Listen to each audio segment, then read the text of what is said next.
Hey, Kareem, we're live. What's happening, man? You know what?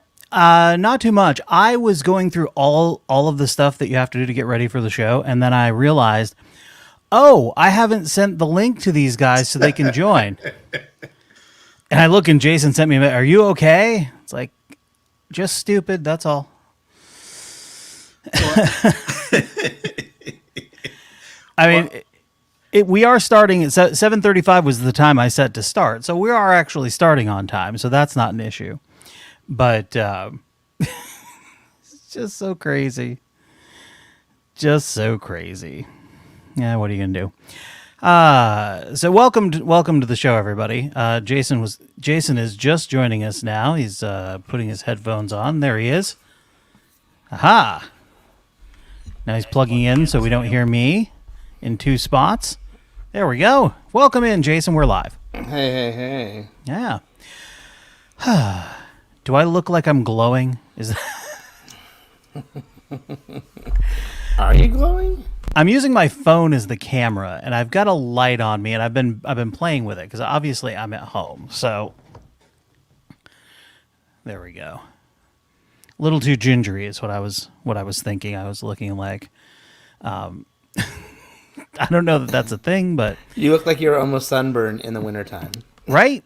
It's very, very weird and disconcerting. But there you go. So yeah, it's one of those things that that makes you go, okay. I've just been running around. I've been running around all day. So tomorrow we record this on Tuesday night. So it's Tuesday night right now, and we are getting a new electrical panel on our house tomorrow. okay. Nice. So Leslie left and took the kids and went up to her mom's house, so we wouldn't have two little kids in a house with no power all day. So we got them out of the house. I went in, had some client meetings, had a client recording, went to a doctor's appointment. So the last episode of the show that we did talked about my trip to the emergency room. And I got a call last week from this medical office saying, you've been referred, you've gotten a referral to us. When would you like to come in? And so they made the appointment, and I went in today. And I had zero idea what this was about. Not a clue. Not for sure. But it was a pulmonologist. Oh, okay. Who Jason will be familiar with that. Yeah. But this medical office also has a sleep clinic too. Yeah. I'm someone who has a CPAP. So I don't know if it's that. I don't know if it's something to do with the hospital visit. But I'm getting an echo from somewhere. But wow. I love hearing myself say, but there we go. You guys hearing the echo? Yeah. I'm not hearing it. Okay, hold on. Is it me? It could be. Let me go into settings here and see if no audio avatars, guests. Why is that? Oh, hold on. Let me do that. There. Nope, didn't fix it. All right. I Moving. don't know why. I don't know why it would be me. I have headphones I don't know on. if it is you. I really don't. I don't know where it's coming from. I don't even know if anyone will be able to hear this in the final product. It's very faint. So anyway, I go in, and they when the doctor finally comes in, her first question to me is, do you know why you're here today? And I'm like, no, no, I don't. So clearly, hi, Alma. Yeah, anybody watching gets a little bonus Alma tonight. So apparently this is something that happens to them pretty frequently. But when they did the CT scan on my lungs that day, it looked, how did you say it? Looked cloudy. And it could be a number of things. But ultimately, here's what we found out today. Everything is probably nothing. But if you'd like, we can come back and do another CT scan in 3 or 6 months and make sure nothing's grown. Because if it's grown, it could be cancer. But if nothing's grown, then it's fine. What? So they're just Right. like, yeah, they just dropped a big C on you, and then like, yeah, but we'll see. Well, There's the She did say that she does not think that that's what it is. And she gave me the option to not, she goes, well, we can do this to rule it out, but I don't think it's cancer, but we can do this to rule it out if you want. And I immediately thought of how angry my wife would be if I went to a doctor, they recommended something to eliminate the idea that there is a potentially life-threatening situation. And I went, nah, I'm not going to do that. And when I talked to her after, she's like, yeah, I would have been really upset if you would have not set that up. So I'm doing that, and I'm doing a breathing test because apparently there's a chance that I've got some weird presentation of a form of asthma. Which I've never had asthma. I didn't have it as a kid. I never had that. Unlike Jason, I never struggled with that. So it was not something that was an issue for me. But otherwise, it's otherwise it's good. So it was a very weird referral to a specialist. It's weird to get referred to a specialist when you're not sure why. yeah. That's kind of strange. It's just unsettling more than anything. Yeah. Well, at least you usually get like a letter or something saying that your referral's been approved, and it says what the referral's for. Nope, just got a call from a random office I'd never heard of before. And in fact, that building, I was familiar with it. It's on Alhambra. If you go to Google Maps and look at the building, there is a fence around it and a for lease or sale sign on it. So back when we were looking at launching Darling New Media, I was over in that area, and we actually looked at some space across the street. That building was just empty and vacant. So to get a referral to a building that didn't have anything in it a year and a half ago is just weird. Science experiment. Right? What sort of setup is this behind the 76 gas station?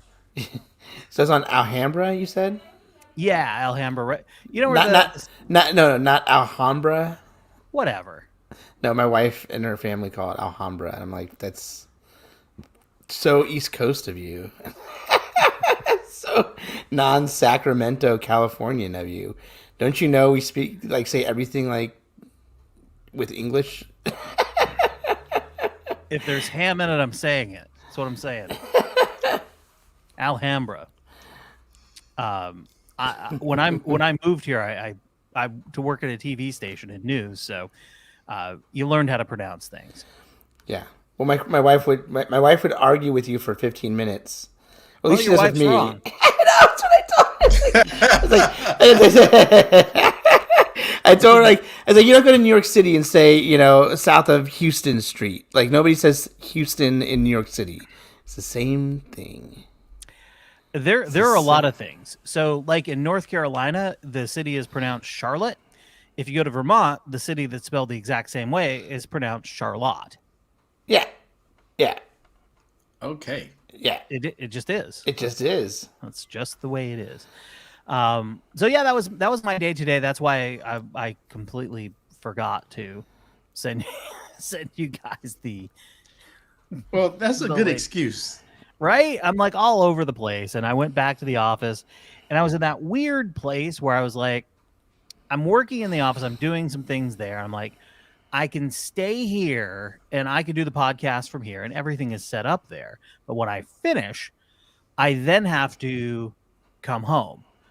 But if I come home, I have to set up for a podcast. But when I'm done, I'm done. And I don't necessarily have to break this down tonight because I'm going to be here all day with them working on the electrical panel. Now, none of this will work because the power is getting turned off at like 7 a.m. But either way. Well, I didn't want you to be out if you didn't have to be out. Like, Yeah, I mean that's not a big deal to me one way or another. It's not like it's out in the middle of nowhere. But Jason was going to be working from home tonight, and I figured I would give everybody the option since that was the case. And I legitimately was a coin flip whether I was going to stay at the office and work through and stay there, or whether I was going to come home. And flip of the coin. So that's where we are. So it's yeah. No, go ahead. Go ahead. It's been a crazy day for you. Yeah. No, and that's the end of my thought. That's okay. Because I was going to say, like, the thing that I'm most thankful for when it comes to COVID, all right, like, there's a couple of things I would say that are, like, I have to look at the bright spots for, but another one of them is the ability to say or not do something because you don't feel well or because somebody else doesn't feel well or might be sick, and for people to not judge you or be dicks about it. And like my whole life having asthma and being sickly. Stop being a pussy, Jason. Get your ass out of the house. No, but I mean, like, seriously though. I mean, like, I can't tell you how much like I felt where because of my asthma, like, and there's just times where I need to stay at home and I need to rest, and I can't do it. Walking like from the bathroom to the couch. Like, am I watching an episode of 600 Pound Life and not realizing what's happening here? No, that's just the way when my asthma is really bad. That's the way it is. I mean, it can be where I can't walk like that. You know, it can be really difficult and really cumbersome. Anyhow, I just was thinking about. Are you saying we're mean to you? Well, no. Listen, I'm used to it. So yes, you are in fact saying that I'm mean to you. I'm used to everybody being mean to me. Gotcha. No, but I mean, like, you guys. I mean, I'm sure you guys understand that too. You know what I mean? Like, yeah. Or people thinking you're a pussy. You know, like saying, "Hey, you're calling in sick." It's like, no, I might be sick. I don't want to get you sick. Like, Well, I don't know. For me, we have reached a point of winter where I'm like, I support your dream and your vision, but it's too goddamn cold for me to leave the house. Oh man, it was like 50 degrees outside. Did you go outside? Oh no, I went outside a couple of times today. Yeah, so I picked my daughter up from school. Yeah, it's 50 degrees, but it's not 50 degrees. Kareem, can you move that mic a little closer to you? I'm having love to be able to hear you better. Yeah, this is my last night recording at our old house. All right, congratulations. Yeah, so we have pretty much all of this stuff out. I just got some scraggler stuff to take out, and the stuff out of the garage, most of which will be picked up by the trash on Friday. There you go. But I don't have my studio space set up quite at the new house yet. So I was like, I'll just go over here. I can get the stuff I need to get out of here at the same time and podcast in peace. There you go. So it's been a couple weeks since we've been together. In that time, I've been to Vegas. What have you guys been up to? I know, Kareem, you're moving. So obviously that's the bulk of your time. How have you been feeling about your Steelers, as I see you're wearing a Steelers shirt today? Ben needs to retire. He's a has-been. And I've said this for probably about 3 seasons. But he's like an old fighter. You know, if you give an old fighter a shot, like an old fighter will have at least 1, maybe 2 rounds that they can make something happen. Right. And that's pretty much Ben. So Ben will play like shit the first 3 quarters of the game, and then he'll finally find a rhythm in the 4th quarter, and he's dangerous. So if you're going to beat the Steelers, you need to get out to an early lead where they feel like they can't come back. Because if you do give him some time, he will come back and win. Because he has that puncher's chance. He's like an old George Foreman. So if you give him a shot, he has a puncher's chance. Isn't that the only kind of George Foreman? I can't picture young George Foreman. Yeah. Young George Foreman would knock your fucking head off. He would make you quit. I think he made he made Joe Frazier hot.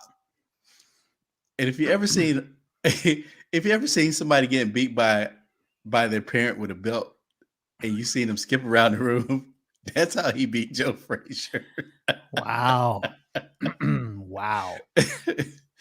Uh, but it's been between my new job and moving, and for those who don't know, we had to clear out a house in order to move into the house. So literally, we're moving twice. Ugh. Yeah, and I cannot wait to be done. I am so fucking burnt out at this point with everything. It's just, it feels like it's not gonna end. and like this is a last move for you, like hopefully for a long time. Hopefully for Like- a long time. Like long time. Yeah, look, like last move. Yeah, last saying like last move, job, yeah. last move, last job, last everything. This shit is It's over. over. And then my other half has control issues. So I don't see that as a pattern in our partners at all. So if you don't, so like most of the stuff is stuff I left that is stuff that I have to do, but it can't get done until they pick up the trash. So Right. you know the fact that she can't do anything about the situation drives her fucking crazy. Fair enough. You know what you Yes. should do? You should get her some of these. And these are peanut brittle Reese's peanut butter cups with crunchy peanut butter. So the outside is peanut brittle batter, and the inside is crunchy peanut butter. Okay, I was trying to get her some gummies, Weed gummies. some weed gummies. Yeah. Some dick. That wasn't even working, Jason. Oh man, sorry, bro. You know, you got to get them in the mood for that, and yeah, no, Yeah. No, I Well, get that's it, where I the get weed it. gummy comes in. Yeah. Yes. Maybe. That That'll either put her in the mood or put her to sleep. Yes, either way, you're scoring. exactly. No. Under the circumstances, that is the case. Yeah. We don't have a sexist alarm, but yeah, what are you gonna do? Jason, what's been going on at your house? You can hear right there. Yeah. I want daddy. Oh, it's so funny because it's like right when I'm supposed to talk, it starts. They want you when yeah. they can't have you. So Yes. I'll try to be quick so I can go try to help my wife with her maybe. There you go. But so Chris's grandfather passed away the Monday morning before Thanksgiving. Oh man, sorry to hear that. Yeah, so she flew back to Buffalo Tuesday, like afternoon. Like we hadn't had any like definite plans for Thanksgiving yet. Kind of playing it by ear for the most part. And then that happened. And I just like go like, and she's like, "Well, I feel guilty leaving the kids here with you." I'm like, "Just go. Like you want like this is your mom's dad, and like go be there with her, you know." So I had the kids by myself through Sunday night. and then Chris last Tuesday, like so then she gets back late, you know, Saturday night after the kids are asleep. And then Tuesday she leaves at 4:00 in the morning because she has to be in LA for her job, and doesn't come back until 8 that night. So it was kind of nuts.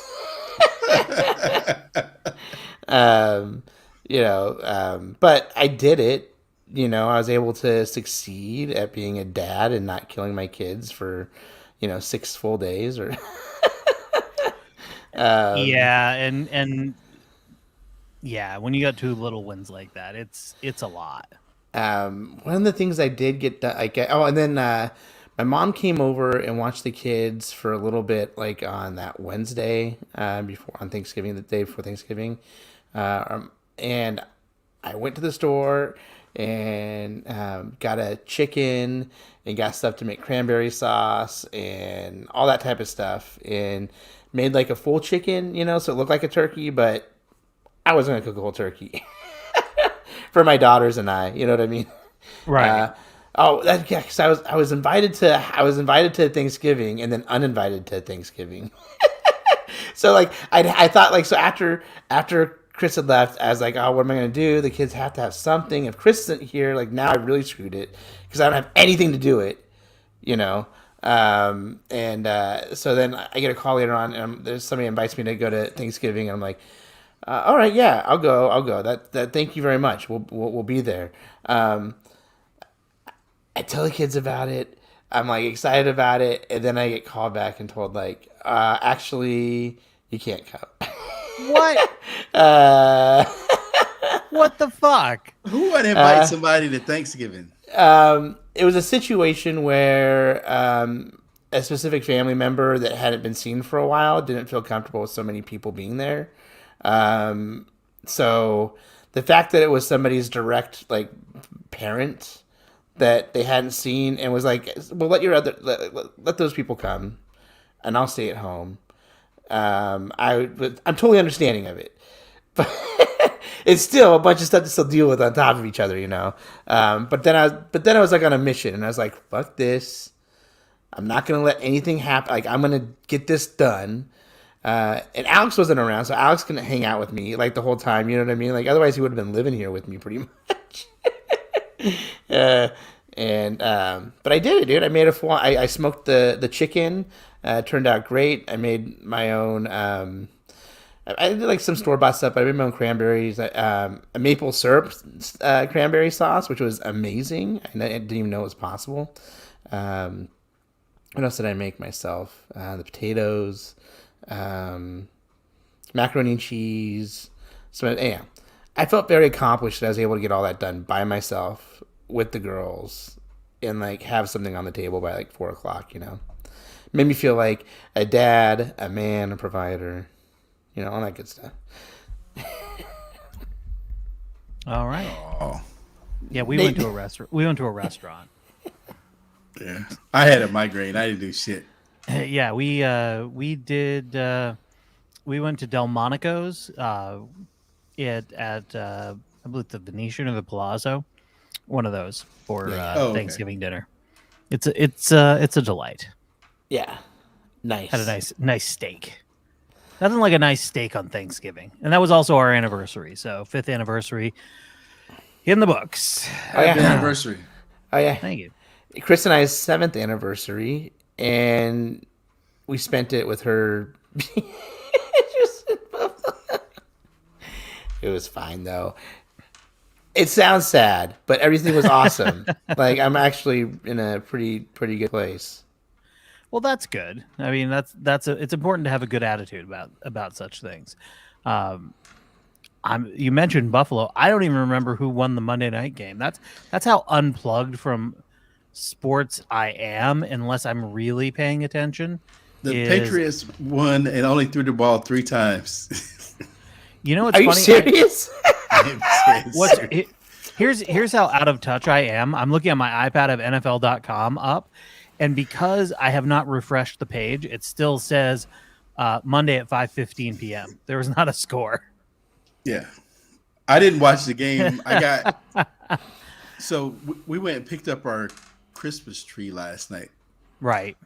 So the new job, we got a free tree from that. So I don't give a shit about Christmas, but the teenager wanted the tree, so we went and picked up the tree. And got back just in time to see the end of the commentary at the end of the game. Yeah, we missed it because the reason we're recording on Tuesday, one of Leslie's close friends is in from the Netherlands with her fiance, and we had seen them on Saturday, and then they're like, hey, our Monday night freed up, because basically she had all of these plans to see people because she comes back here a couple times a year. And so she's like really scheduled out normally with everybody, and she has her time that, you know, to see all of her friends, family, et cetera, et cetera, et cetera. And this time she had a lot of those drop off because people weren't vaccinated. And she was not about to hang out with people who aren't vaccinated because she's got to get back into the Netherlands with her fiance. So you can't risk hanging out with people who aren't vaccinated if you've got to fly back across, not just across the country, but then across the ocean, pass all the stuff to get back into the country. And yeah, it's so we went to Flame and Fire last night, and I found out, Kareem, there are now 3 locations of Flame and Fire. There's the Roseville location. Yes. Found out that there's one in Folsom now. Ooh. And if you find yourself there, Bakersfield. Is that Brazilian? It is the Brazilian steakhouse. It is Brazilian, yeah. Yes, so you have the little card. You have the little card you flip over. Otherwise, they're just putting meat on your plate. Like every time somebody comes... They ask you if you want the cut when you come around, and you can say no, even if your card is flipped over. If you've got the card flipped to the red side, they just don't come over. I see. If you have it on the green side, they come over, and if it's something you don't happen to want for whatever reason, they don't make you take it. I went once and I got the meat sweats. Like I got like you know, like a big Montana, you know, Arby's like meat sweats. We've got the meats. Oh man, I just remember just eating so much because I mean, like they bring over like filet, then they bring over like some other cut, and then like another different cut, and then like some lamb, and then it's like something else, and it's like all this stuff is just like, and it's has like that char on it a little bit, like it's awesome, dude. So that's great. The bacon wrapped filet is my favorite. Yeah, that's delicious. That's the winner. The bacon wrapped chicken is also quite good, but there were a variety of cuts that were delicious, and it's always a good time. It's been a long time since we've been to the Brazilian steakhouse. I highly recommend it. Yes. So it's just phenomenal. They've got a great huge salad bar, so you can go and fill up on salad if you like, but enjoy your $55 salad if that's the case. Yeah. And honestly, it's like the type of place you go to and you want to go, like, this is a conversating, slow eating place. You're going to go there for, hour and a half, 2 hours. Like, this isn't. Yeah. They closed at 9. So at about 8:30, they stopped circling around as much. And right around then they started going, would anybody else have a particular cut of meat that they'd like? Well, that's not bad. No, I thought that was really nice because they're wrapping up trying to close. And so I was like, yeah, I'll have some more bacon wrapped filet because of course I will. Of course I will. I mean, why wouldn't you? So yeah, that's what we were doing last night. That's why the podcast got bumped to Tuesday this week. Yeah. So the funny thing about the COVID story is my niece is getting married in April. And so she sent out the invitations and I got my invitation yesterday. Mm-hmm. And one of the things on the invitation was you have to be vaccinated in order to come to the wedding. Nice. Yes. Mind you, my niece is a doctor. So, so when you get to the point in the invitation where it says RSVP, it says your RSVP will not be accepted online until I see your COVID vaccination proof. Oh, she's requiring proof. She knows her relatives. Look, doctor. Look, that's what she threw the doctor on the card. Right. Like Dr. Sierra Roach. I mean, I don't blame her at all. If you're having something inside, it's like, why would you risk the health of anybody? Even outside, fuck you. You know what? You don't want to. You want to be part of polite society? Then stay the fuck away from polite society, motherfucker. Like honestly, get the fuck out. So, go to Tennessee. Hey, that's where all the other fucks going. Go to Tennessee, bitch. Have you heard about the new restrictions in Canada? Can't go if you're from Tennessee. If you're in no, well, sort of. If you are in Canada, you cannot get on a plane or a train or another form of public transit if you are not vaccinated. Good. That is their new thing. They put it in a couple months ago, and they had a provision in there that if you had a negative COVID test, then you totally could do that. But they've dropped that. Now you have to be vaccinated. Meanwhile, in Germany, they are essentially doing another lockdown, but the lockdown is for people who are not vaccinated. So if you're not vaccinated, there's only a certain number of places you can go, and it's essential places. Like if you're not vaccinated, you can go to the grocery store, you can do certain things like that are absolutely necessary for life, but you can't go and hang out and just do stuff with other people like that because that's how they're cracking down. So is Marjorie Taylor Greene going to say that we should invade Canada? She could say about anything. We should free Canada. Mm-hmm. Yep. Go ahead. How we should free her fucking face. I don't know. I thought this was hilarious though. There's an Italian man who wanted the vaccination certificate, and he didn't want to get the jab, so he showed up with a fake arm. He was in his 50s. He showed up with a silicone mold covering his real arm, hoping nobody would notice, but a nurse wasn't fooled, and now he's been reported to the police. The nurse told the local media that when she rolled up his sleeve, she found the skin to be rubbery and cold and the pigment too light. After being discovered, the man tried to persuade the nurse to let it go, but instead she reported him to the police for fraud. They're now investigating the incident from northwest Italy. Hey, it's nothing mine. How I got there? How did it get there? I don't know. So yeah, scusi. Hey, he was smarter than Antonio Brown.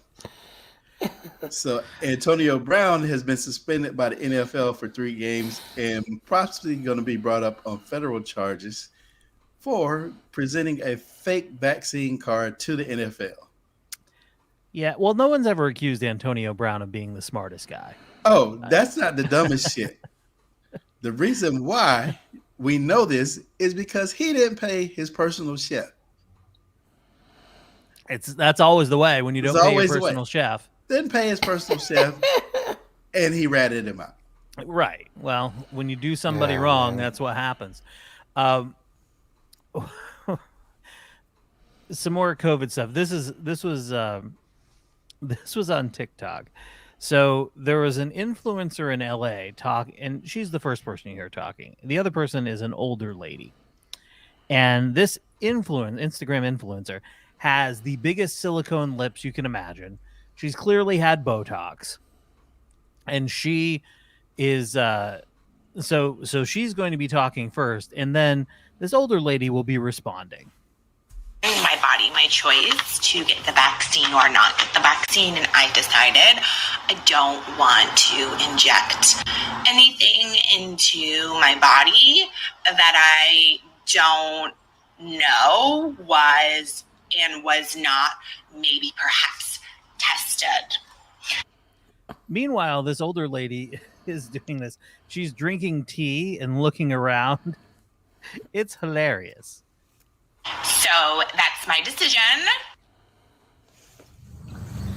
So I got my fat bitch on. Darling, I've got some bad news for you. Botox is not actually FDA approved for any cosmetic procedures at all. It's only approved to treat some medical conditions. And injectable silicone, it's only approved for intraocular use. Again, not FDA approved for your lips. You just go on believing that body is a temple and injecting silicone and Botox into it. Bless your heart.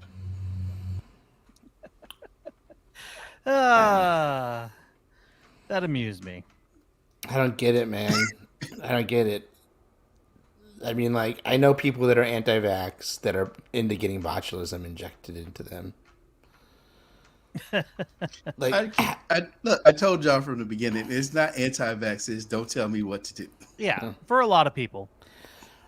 or it's the, I'm not going to let no libtard tell me what to do. Yeah. That wasn't this lady. This was just some. I mean, So Yeah, no, she was. Trump voters are dying at 3 times. People who voted for Trump are dying at 3 times the rate of people that voted for Biden. I'm surprised it's not higher. And I'm thinking it probably is. Right. Meanwhile, some good news out of Houston. Joel Osteen, a while ago, apparently had $600,000 went missing from Joel Osteen's church, and they filed a insurance claim. Jason, you might know about insurance. Mm-hmm. And they were working with their insurance company. They were reimbursed for the money that went missing. Well, they found the money. Well, they didn't. A plumber found it, money and checks, in the wall of Joel Osteen's church. I'm curious what his insurance company thinks of this. You know, the ones that paid out the claim. That's what I'm curious about. Jason's busy kissing his daughter. Send his ass to jail. I mean, at the very least, can we start taxing? What? These- We need to research why they don't have to pay taxes in the first place. Yeah, I mean, I kind of get it at a time when you were talking about, your basic local community church that was barely having enough money and donations coming in to have the priest or reverend subsist and provide them with a place to live and all of that. But that's not where we are at all. And that hasn't been where we are. And these mega churches in particular are a whole other fish. Yeah, it's a whole other thing. Did you? I meant to send it to you guys. I don't think I did. I think I sent something else on accident. But I came across this TikTok and there was this guy. He's like, "Oh, look, it's Joel. Hey, Joel, come over here." Joel like comes over, smiling on the TikTok, and he's like, "Hey, Joel. Hey, you're a piece of shit, right?" And then Joel seems just like, "I can't believe this just happened. I'm gonna keep smiling and walk away," and kind of. It's just so funny because the guy's like, "Oh, look at Joel. Hey, Joel. Hey," and like has his arm around him and has him up to his head. He's like, "You're a piece of shit, right?" He didn't say no. He's like, "I'm not a piece of shit." He didn't deny it. Yeah. I mean, what are you gonna do? Let's talk about Tulsi Gabbard for a moment. Okay. So Tulsi Gabbard on November 24th tweeted, "If America is a racist country, Arbery's killers would not have been found guilty by a nearly all-white jury in Georgia. Most Americans, parenthetical, of all colors, close parenthetical, believe in Dr. MLK's adage that God's children, we should be judged by the content of our character, not the color of our skin." If that was the case, he would have been shot. Just a thought. And it wouldn't have taken somebody leaking the information because they thought that they were in the clear. Yeah. But they're an idiot. Yeah, So- let's not forget how this whole thing came to light. Yeah. So Yeah. when Emmett Till was murdered, the community, they knew who murdered him, Right. but they let him off. And then dude went and did a Playboy interview where he pretty much said he did it. And then that was when he started to get ostracized by the community. But it's not because he wasn't racist. Right. It's because they felt like shit, or they felt like he might kill one of them, and then they didn't want to have anything to do with it. Yeah. It's whoa. the heck was that sound? Anyway, that was very, very strange. I don't. It's very on point for her though. Yeah, I'm always puzzled when I see people talk about how great Tulsi Gabbard is. And it just makes me go, what's going on? What's your thought process behind this? Why do you think Tulsi Gabbard is so great? I'm genuinely curious about that. They're the same people that forgot that John McCain was involved in the SNL scandal. Well, there are a lot of the same people who talk about how smart Candace Owens is too. Yeah. There is the Venn diagram has a big crossover there. Yeah. Just FYI. Meanwhile, in Maryland, let's talk about something lighter.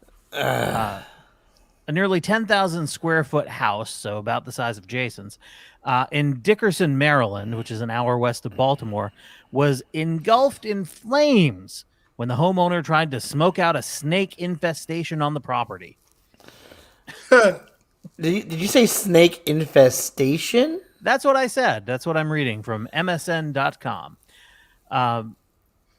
Pete Pringer, the chief spokesperson for Montgomery County Fire and Rescue, said snakes had been an ongoing issue for the owner and the previous tenant as well.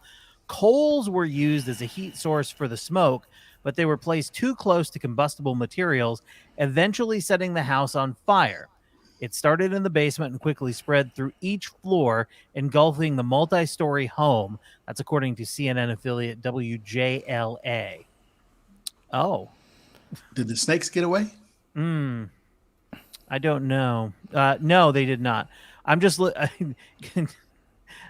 wow, that's an interesting person who's joined our YouTube comment thread. I'm not going to read any of those. So Pringer told CNN the owner was at home a few hours before, but luckily no one was there at the start of the fire. Why? Why would you start a fire like that and have no one home? You know, we're going to smoke the snakes out and just leave, let it go. A neighbor passing by saw the smoke, called 911. Around 10 p.m., 75 firefighters showed up to fight the fire. There were no fire hydrants in the area, which isn't a problem because they're used to it and they shuttled in tankers. It took a few hours to get the fire under control, but it wasn't completely out until the next morning. Damages are going to be more than $1 million. The house was recently purchased for $1.8 million, according to public records. The fire department deemed the incident an accident as there was no evidence or intention of starting the fire. Pringer, by the way, recommends other ways to battle an infestation. Huh. Wow. Right?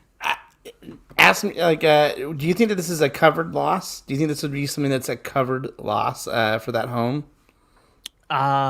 Boy. I think there's probably a chance that no, not at all. No, I think that is a problem that you are going to have on your own.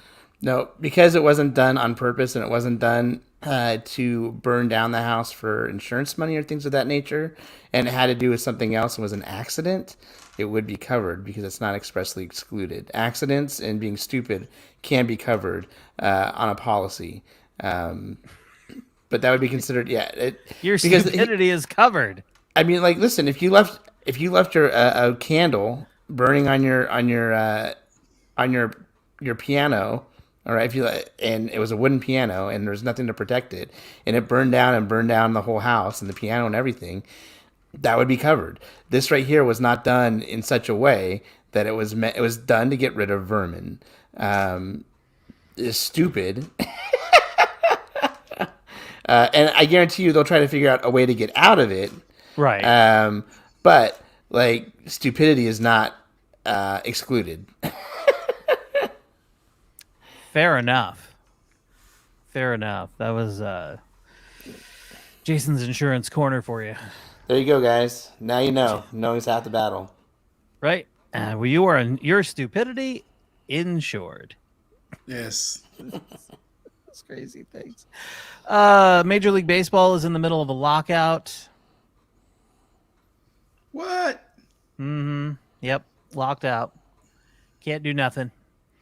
They just didn't they? Just, are they still signing people to like billion? I mean, like Nope. That ended.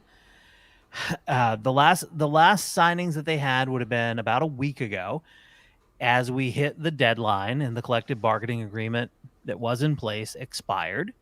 And once that expired, the owners locked out the players because they did have the option of continuing, but the owners don't want to continue without a new agreement, because then you run the risk of getting into the season and the players could at any point decide to go on strike, which would then really hit the owners.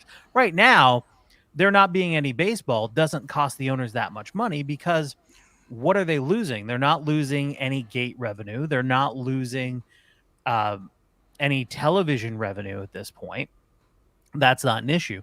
If you let it go and say, all right, well, we'll keep playing, keep negotiating, go through your off season, you don't have an agreement. At that point, the players could just go, hey, let's not do an agreement. Wait till you get about, I don't know, May or June, when everybody's super stoked, crowds are coming out, and then the players could just go, all right, well, we're going on strike because there hasn't been any progress in this, and we've been negotiating for 6 months, and the owners aren't really serious because it doesn't affect them, so we're going out on strike. And that's the last thing the owners want. I mean, It's the last thing the fans want, really, too.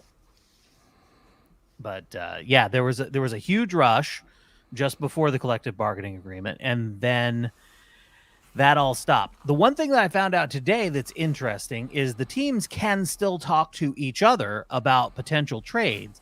They just can't finalize them until the new collective bargaining agreement's in place. So there will probably be a lot of movement as soon as everything is settled. We'll just see when that happens to be, whether that's before the season's supposed to start, after the season's supposed to start. Will they start spring training? We'll just have to see. Oh God! I just saw Lauren Boebert's Twitter feed, and not on purpose either. Somebody retweeted. They posted a family photo of holding guns. You want to know who my old boss was? That's who she was. She's Lauren Boebert. I'm sorry, bro. I had no idea that was the case. Like, I would have been giving you so much more and understand. You're like how much you disliked white women so much more, knowing that you're just working with her. Same size, same build, same mind, same or voice? lack thereof. Same really annoying voice. Yes. Oh yeah, that's no good. Yes. That's no good. Apparently, Representative Jimmy Gomez has a resolution to expel Marjorie Taylor Greene from Congress. He should. We'll see what happens with that. My guess, nothing will happen. Yeah. We've lost Jason, but we still have his tree in the background. Is that a Charlie Brown Christmas tree? I think it's probably. It looks a little bit like it at the top. Ours is fake, and this may be the last year of the fake tree. We wouldn't have a real tree if it wasn't free. Right. I mean, especially after we got to the lot and found out it was $75. Yeah, that's a starting price for a tree. Basically, is $75. So the artificial ones, and we got a deal on this one, but the artificial trees, once you start going, okay, so like this one we got pretty cheaply. It's not the greatest it's not the greatest tree in the world, but it's fine. It's lasted us 6 years with no issues. After 6 years of real trees, we would be looking at $450. Yeah. So we are way ahead of the game with the artificial tree. Oh yeah. When I was a kid, we had a silver artificial tree. Oh. And it didn't really look like a tree. No, they did not. And it looked like sticks with what is it? I can't think of the word. With shredded glitter on the tinsel. Tinsel. The tinsel, yeah. Were you guys commenting about my Christmas tree? About your Charlie Brown Christmas tree. Is it real or is it phony? No, it's real. It's Okay. real. We got it. Yeah, I thought it was because an artificial one would be more full up at the top. Yeah, no, it's a. We got it from Plant Foundry down the street. So we try to buy it there because it's local. It's there. We try to support them in the neighborhood. There you go. Yeah, that's right. Yeah. So I mean, like, because it's expensive. When that place got there, that was when I know it was over. It was over, yeah. Yeah. I always love a real tree, but there's a lot of negative to it. So that's why because we were going back and forth, and when we broke it out this year, we're like, maybe this is the last year for it. So we'll be looking around for those after the holiday special clearances on artificial trees. We don't have the highest ceilings in the house here, and we don't have a place to put we can't get like a 7.5 foot tree and put it in this house. There's just there's no spot where the ceiling will allow that. So we're kind of restricted. Our tree is not that big. It's probably maybe 5 feet. Yeah, 5.5. Ours is actually even on a table. So Kareem, your tree is between Jason and his wife in terms of height. Yeah. Between 5 and 5.5 feet. Yeah. That's a straight shoot. That's an absolute straight shoot. All right, we're coming almost to the end of the hour, so sort of a rambling comment. The last time we just sort of hung out and shot the breeze, I kind of enjoyed it. So I said, let's do that again. Anything you want to talk about before we hit the dusty trail, Kareem? We touched on it for a second, but white women suck. Yeah. And and I'm saying this specifically because of the Supreme Court hearings. Okay. And at some point, y'all are going to listen to me. And I'm not talking about you, but I'm telling motherfuckers you listen to me when I tell you shit that's going on. So there is the right wing has and it's not a conspiracy because it's actually happening. So in your case, Nate, it would kind of affect you because they are trying to take away the ICWA law, which protects Native American kids so that they can be adopted within their tribes. So there are big right-wing law firms who are attacking that law. And one of the things that they're trying to do is they're trying to adopt out those kids to white evangelical families because white people aren't having enough kids. So that's part of the case. So when I tell people that that's what's going on, nobody believes me. Everybody looks at me like I'm fucking crazy. But then when you're fucking crazy smart, Kareem. So then when because I was telling somebody and they were looking at me like I was crazy for the last month until that hearing. And then all that chick Amy Coney Barrett talked about was adoption. And then he was like, oh, maybe you do know what you're talking about. So ICWA is the Indian Child Welfare Act, which basically says that when Native children are up for adoption, the goal is to place them with homes that have at least one Native American person in them. It doesn't have to be someone from the same tribe. For our kids, it's complicated only because of liars. When we got our daughter, yeah, basically, we got our daughter. She was an ICWA placement, and my wife is Native American. However, there is no official tribal affiliation for either of the biological parents. So when that can't be established, there is no ICWA standing at all in terms of child placement. So our daughter who is fully adopted at this point, was not an ICWA placement. Well, she was an ICWA placement originally, but she's not an ICWA child. And because we have her full blood brother, and she was not an ICWA placement, he is not an ICWA placement either. So technically that doesn't do it. But my wife does work on her tribe's ICWA committee, where they do deal with placing these kids.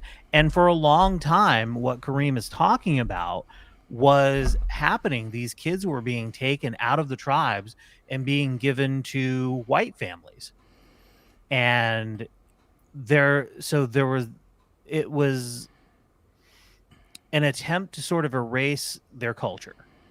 So like if you take somebody out of that culture, you put them in a different space where they're never going to learn about it, and you do that enough, then that culture can die. And that's why the ICWA law exists, and that's why those protections are put in place. And what happens is, and I didn't hear Amy Coney Barrett talk about anything, but there was a case a few years ago in, I want to say, Lancaster, California, and terrible case where these kids who were Native had been placed with this white family, and they'd been with them for, I want to say, 2 or 3 years. They'd been with them for a very long time. And the tribe came in and, using the ICWA law, got those kids taken away from that family, the only real family they'd ever known, and brought them back to the tribe. And that seems to be a lot of what happens, an example of what happens with a lot of the racist shit that goes on. There is one example of something happening that is fucking heartbreaking. There is no way around that was fucking heartbreaking. I saw the video of those kids being taken away from the only family they ever knew, being taken to another state where they didn't know anybody. Fucking heartbreaking. But now that is not at all a widespread issue or what's happening on a widespread basis, but they fucking pin it to one thing like that, and suddenly it's used to justify all of this horrific shit that they want to do. Now, the other part of that case ends up being that there was someone within the tribe who was actually a relative who wanted those children. And instead of placing them with that person, they gave them to the white people first. Right. And you get into technicalities. Let me tell you something. When you're dealing with the foster care and the foster to adopt system, there's a lot of heartbreaking shit that goes on there. There just is. And we've got our story, and there's some bumps in the road with our story. But there are, go to any support group meeting, and the stories that you hear are so much worse than anything we went through. And it's just fucking heartbreaking shit. It's so unfortunate when you have kids who have to be removed from their biological parents for whatever reason. The reasons ultimately are for the welfare and safety of the children. But the way that sort of plays out in a lot of cases is just, it's awful. It's awful for the people, like this family that got these kids placed with them. They just wanted to adopt. They wanted to foster some kids. They wanted to adopt some kids. They wanted to give them a loving home. And you see people across the country who see this happen, and you're like, oh my God, what's happening here? What's this ICWA bullshit? And people get all upset about it and go, well, that's not right. These people were just trying to give the kids home. The bottom line, though, is when you're dealing in the foster care system and children who were removed from their homes, there are a lot of sad stories like that. There are a lot of really upsetting, heart-wrenching stories like that. And it's just keep an eye out when you see somebody who uses a single example, and they keep going back to a single example or two examples of something and then claiming it's a widespread problem. And especially if it's really an emotional blackmail type situation. Oh yeah. Like, look at this, look what this is happening. And they'll go, but look at the black community, and they bring up this and this. It's like, no, but there's literally dozens and dozens and dozens and dozens and dozens and dozens and dozens of examples, not two. And here's the other part of that is that they don't really care about the equal law. No. They don't give a shit about the kids. What they are trying to do is undermine Native rights. Mm-hmm. And they're using that to do so. So again, what I tell you, what's in front of your eyes is not the thing that you need to be paying attention to. It's the shit that's going on behind the scenes. Mm-hmm. And again, when, as Maya Angelou says, when somebody shows you who they are, believe them. We told you that Amy Coney Barrett was that bitch, and she's that bitch.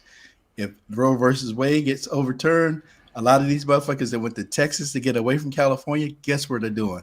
They're coming back to California.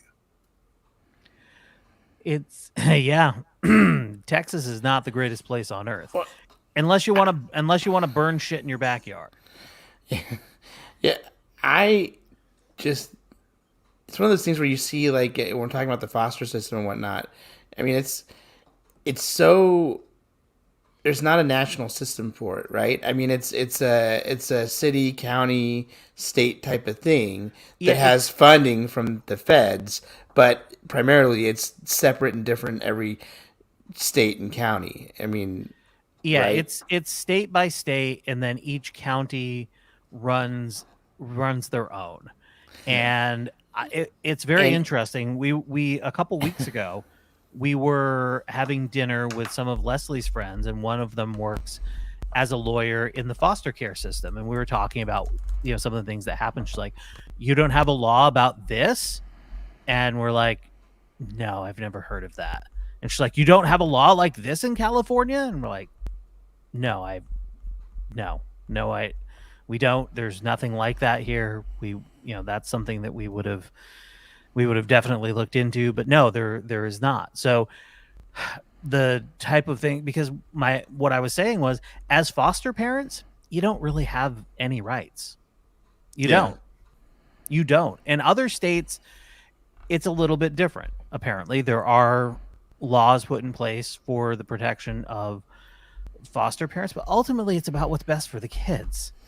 It sucks. We just have so many disparate counties in California. I mean, we have 58 counties. Mm-hmm. 58 counties in California. And, like, the smallest county has, like, 28,000 people, which is the size of some, like... that's a small county in California, but that could be a larger county in some other states, Mm-hmm. So, it sucks that it's that far down, because the only reason... How can you give rights to foster parents if every county has a different law on the books? So it becomes the laws are state laws. It's the counties administer things slightly differently. The laws aren't different. It's the procedures that are different. The laws are the same from county to county in California. It's just the procedures of how child welfare happens to work in a specific county can be slightly different. And it can just be the culture that is in that office or in the judicial branch in that county. Yeah, because the cases that are being fought right now federally, they're being taken to Texas, and they're being put in front of one specific judge because they know that he will give them a hearing and probably rule in their favor. And the other part of it is, with the cases that I've heard and read about, those specific people were told going into the process that, okay, they were going to be fosters. They weren't going to be adopting, and that this is what could happen, is that the kid could be taken away from you at any time. So they were given the what was going on with the situation, and then they ignored it. And to the point where that specific they actually gave a child back before they got the 2 native children that they ended up adopting because the other child was too tough, too harsh.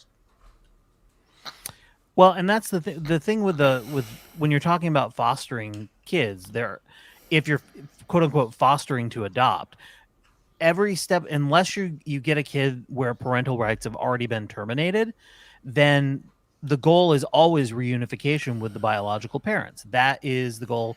As a foster parent, you're told that going in, that is the goal, to keep that family together or to reunify that family. And you always have to be prepared for that possibility until you get to the point of parental rights being terminated and then get through the adoption. And that's just it. And it can be emotionally devastating. There are people that have kids that, I mean, this whole thing aside, I mean, this family that lost the kids in this ICWA case that we mentioned, there are literally dozens and dozens and dozens and dozens of stories of other families that were fostering with the hopes of adopting that have the same story, but it wasn't a tribe. It was a biological parent who tested clean 3 times in a row and completed a parenting class and did everything that the judge required to be reunited with the kids. Because that's the goal. Yeah. So when I was growing up, my dad and my stepmom had foster kids. Mm-hmm. For part of my youth, when I was 12, 13, 14 years old. The first one was Misty, and she was the same age as me. Probably not a good idea to have a 13-year-old foster daughter with your 13-year-old son. We got into a little bit of trouble. I don't want to connect those dots. Yeah. And then I had a foster brother that came along, and he was same age as my brother at the time. So 8 years, 5 or 6 at the time. And yeah, there was something special that happened with him in the house. And when he had to leave, it sucked. And it was just for 6 or 7 months too, Yeah, there are some people that sign up to foster kids to just give them a bridge home. Yeah. Because that's absolutely needed. There are people who are like, look, we've got kids or we don't have kids, but we do have space in our home and in our heart, but we don't necessarily want to adopt, but we want to be able to give them a stable home life until they can find something more permanent. That's what we did. I mean, that's what they did, so. The thing that blows my mind is we have a lot of people who are like, when they find out that we foster to adopt, there a lot of people who are like, oh my God, I can't believe you did that. And you guys are so great. And we're on the other side going, we don't really feel that way because it's like, we wanted to have a family. We wanted to have kids. We couldn't have biological kids. So this is the route that we chose to go. And now we've got our daughter. She's our legally our daughter. And we're on the path. Hopefully soon. We've still got a little bit to go. But hopefully we will be able to say the same about our son before too much longer. And so it's just, it doesn't feel like we're doing great things. We're just we wanted a family. This is our family. So yeah, Isn't it weird when people heap praise on you for something that you're just like you're starting to make it weird. not that I mean, but you know what I mean? I mean, honestly, so, there are times where I just want to go, you know what? You're right. I'm a fucking saint. I am a hero. Jason, if someone would have come up to you last week or the week before when your wife was out of town for 6 days and said, you're taking care of those 2 kids all by yourself. You are a saint. Yeah. You would there's part of you that would have just, because I know you would have been like, well, I'm their dad. That's what I do. And then there's part of you that would have went, fucking right I am. Yeah, no, because I was feeling it. But at the same time, there's also a part of me that's thinking constantly, how does the single parent fucking do it? Like, how do they make it happen? What type of sacrifices are they making? How much of themselves are they giving into? Like that's a fuck. Like, that just, I can't. It's hard for me to wrap my mind around that, especially during these times. Like, you know. Yeah, it's mind blowing. It really is. People that are assholes to single parents or talk shit about single parents or like give a hard time to people that are single parents or like are just fucking assholes and evil people, because like, how can you be a parent and not have any respect for that? Like, have any type of just like grace to give to that person for trying to do the in this fucking world, in this world, like it's yeah, I just don't get it. Have you seen Twitter? Yeah, fucking bunch of idiots. Yeah, no, yeah. Meanwhile, there are terrible dicks people out there, all over the place, doing terrible things, saying terrible shit. Meanwhile, I have to watch Paw Patrol the movie and hear Kim Kardashian's voice as a poodle. Which is just about the worst thing I've ever had to do in my life. Like, that is, you want to talk about things that are sad in the world? The fact that she can't have a real relationship with her kids, so she has to pay or produce a fucking cartoon so they can hear her voice in a positive way. No, I'm just kidding. She's busy with Pete Davidson. Cut her some slack. No, but it's horrible, man. Like, if you watch, it is line reading. Like, it is line read. Like, it is like straight up, like, she plays a poodle, like, and like has the personality of like a rock. It's, do yourself a favor, check it up on YouTube. I'm sure there's no, absolutely not. Absolutely not. Oh, it's horrible, man. Look, Prince kicked her ass off the stage. That tells you everything you need to know. Oh, did he? Good. Yeah. Yes. Fucking A, man. Yeah. Like, all right. Well, I think that's a good place for us to end the episode. Thanks everybody for checking in and spending some time with us, whether you're watching us live on Facebook or a bot watching us on YouTube making horrible comments.